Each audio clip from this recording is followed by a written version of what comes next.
ചെറുപ്പത്തിൽ ഞാൻ നന്നായി നീന്തുമായിരുന്നു. എല്ലാ ഞായറാഴ്ചയും ഞങ്ങൾ ബന്ധുക്കളെ കാണാൻ പോകുമായിരുന്നു. വീക്കെൻഡിൽ ഞങ്ങൾ ഒരുമിച്ച് സിനിമ കാണുമായിരുന്നു. ഇങ്ങനെ ഒരു കാര്യം മുൻപ് ചെയ്യുമായിരുന്നു എന്ന് ഇംഗ്ലീഷിൽ വുഡ് ഉപയോഗിച്ച് പറയാം.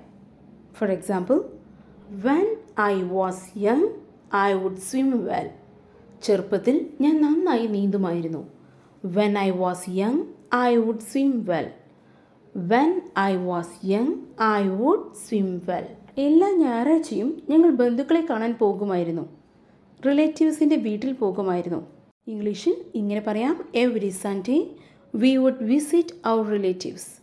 Every Sunday we would visit our relatives. എല്ലാ ഞായറാഴ്ചകളിലും ഞങ്ങൾ ബന്ധുക്കളെ കാണാൻ പോകുമായിരുന്നു അല്ലെങ്കിൽ സന്ദർശിക്കുമായിരുന്നു. വീക്കെൻഡിൽ ഞങ്ങൾ ഒരുമിച്ച് സിനിമ കാണുമായിരുന്നു. We would watch movies together on weekends. We would watch movies together on weekends. വീക്കെൻഡിൽ ഞങ്ങൾ ഒരുമിച്ച് സിനിമ കാണുമായിരുന്നു. ഇതുപോലുള്ള ഡെയിലി വീഡിയോസിനായി do subscribe English with Jo. Thank U.